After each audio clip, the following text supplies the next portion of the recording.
This is Phoenix, but before we get there, let's back up a little bit.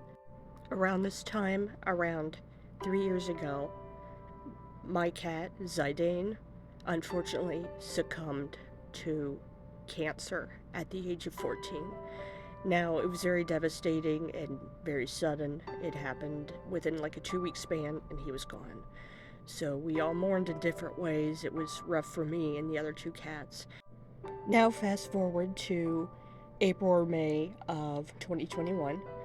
This pair started showing up. I have a stray cat colony that I regularly feed.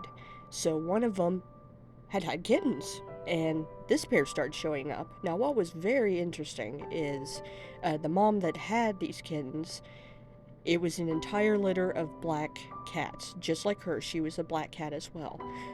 She was the only solid gray one. In my mind, I'm like, Zidane came back to me. He wants to help me heal, and in turn, gave me this gray cat. At the time, obviously, I didn't know their genders, and even being a seasoned cat lady, even then, it's still hard to gender kittens at that age, and when they're skittish like that, it's almost nearly impossible. So I went the gender neutral route. I named her Ash, and then I named the black one Midnight. Pretty straightforward, but I spent the entire summer trying to socialize with these two kittens because they kept showing up for food. They knew I was a source of food and I wasn't going to harm them or anything.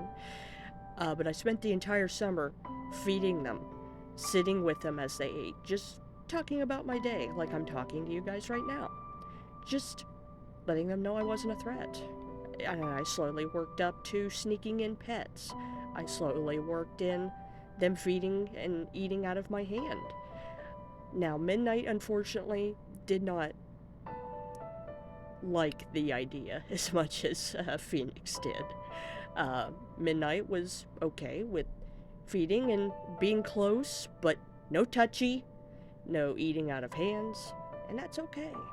But Phoenix, surprisingly, loved all the attention, loved the pets, loved all of that interaction with me, and that was something very special. And as time went on, she got to a point, she knew exactly what car I drove. She would wait until after work. She would meet me at the top of the steps. I would feed her, and then more pets would ensue afterwards. And that was a thing that we did for a long time. And it slowly dawned on me that I want to adopt her. I want to bring her inside. This is something that needs to happen, and I think it would benefit both of us at the end of the day. And then I hit another roadblock last year, trying to make that happen. I found out that Phoenix was indeed a girl. She had some kittens that were following her around. That's when it really hit me, like, are these kittens weaned enough? Is she pregnant again? And, her schedule was, inconsistent because outside cats do what outside cats do. They don't really have a schedule other than food. And sometimes there were days at a time I wouldn't see her. More than likely, finding a boyfriend. It was rough there for a while.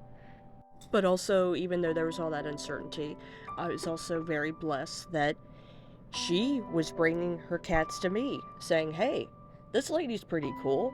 She feeds you, she gives you pets. It's pretty awesome stuff. Hello.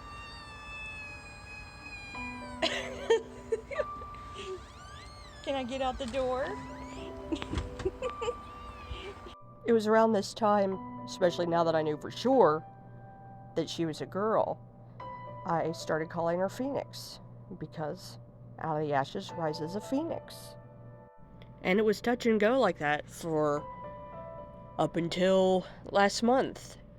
I would, try to make appointments, try to get at least shots started, and she'd be pregnant again, or she had just had kittens, so there was no reason to bother with it. It was rough. And then, about a month ago, she approached me, and I'm not gonna lie, she looked like hell. She had a fight, I'm assuming, at least, with another cat in the colony, and she was in rough shape. I went to approach her to look closer at her wounds. She took off, and I was devastated. And for about a week after that, I never stopped searching for her. I even went into the weeds. Neighbors probably thought I was staking out their houses, but all I was doing was looking for this cat because she was hurt and she needed my help. And I felt so helpless. I didn't know what else to do. All I could do was keep searching. Honestly, it was looking bleak. I thought for sure she crawled off in the weeds to die. And that broke my heart. And after that roller coaster, a week after that, Freya gave me a miracle and brought her to my doorstep. She was meowing and in pain and basically stumbled into my door. And without a second thought, I picked her up. She did have an appetite, so I fed her and rushed her straight to the emergency vet.